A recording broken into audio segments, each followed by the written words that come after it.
The Lord be with you. And with your spirit. A reading from the Holy Gospel according to Luke. Glory to you, O Lord.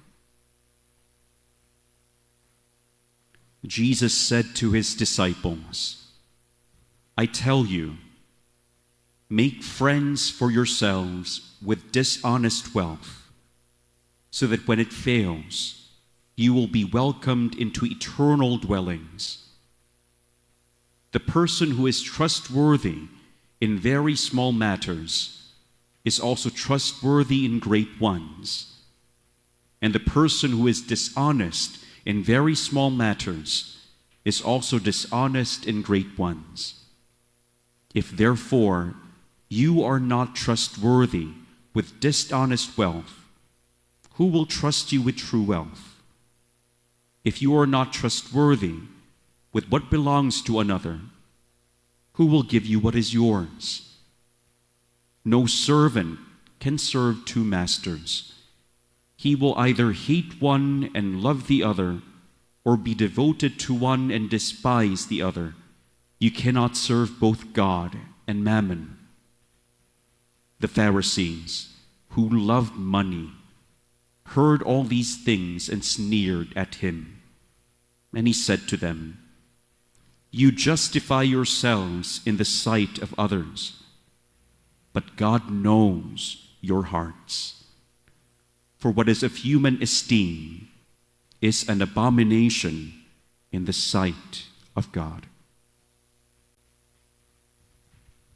The good news of our salvation. Praise to you, Lord Jesus Christ. Magandang tanghali po sa inyong lahat, mga kapatid.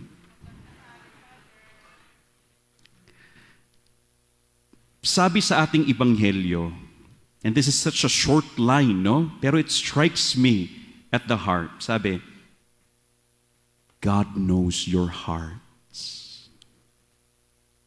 Nakikita ng Diyos yung hindi nakikita ng iba.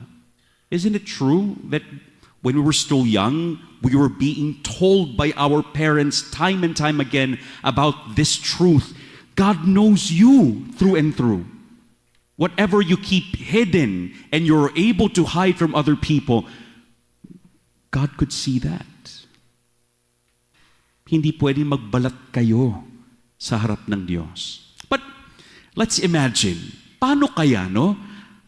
Pag nakikita rin natin ang isip at puso ng isa't isa, katulad ng Diyos. What would happen if we could see and peer into the hearts and minds of one another?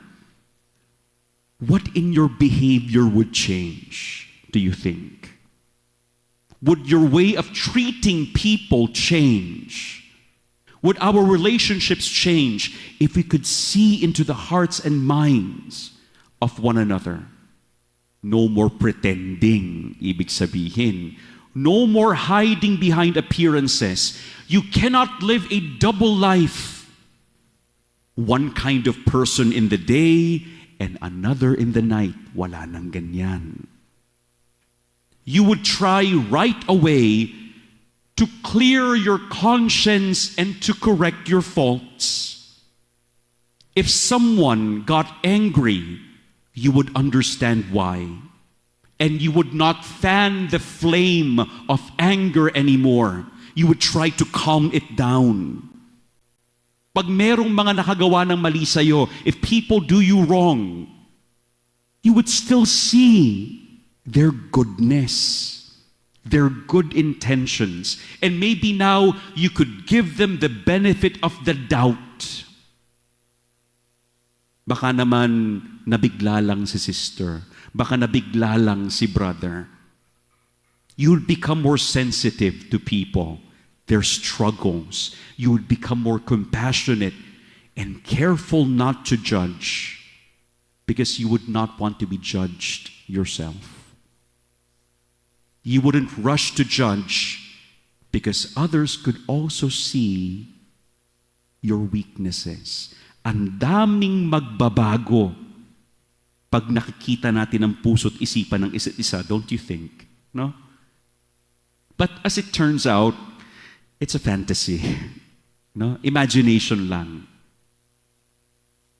But it is still true that God can see into your minds and souls and hearts. Ang tanong, does it make a difference? O para sa'yo, sinabi ni Jesus, to God nothing is hidden, no secret stays concealed. But the burning question is, would you be ashamed before God of what fills your minds and hearts right now? Baka si Lord naging fantasy na lang para sa iyo, a short fiction, a story we half believe, something distant and unreal. Kasi kung totoong buhay ang Diyos sa iyo, if you know He can peer into your mind, your soul, and heart, maraming magbabago sa iyo, kapatid. If you know and believe that He is real, the question is He real to you? Is He alive to you? Because if He is, then we can ask one another, even if you cannot read my mind, please try to understand me. I hope that even if you cannot see my troubles that disturb my thoughts, you would still care for me.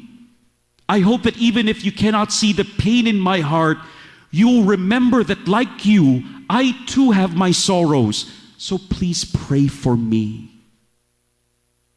And even if I make mistakes, I hope you would not meet me immediately with anger and judgment, because you too have your weaknesses. Let us not judge one another. Totoo ba ang Diyos sa iyo? Totoo ba siya sa iyo? Buhay ba siya sa iyo? Do you really believe that He is with you and present with you all the time? That you're always living a life in front of Him who sees your mind, your soul, and your heart? Kung totoo, anong magbabago?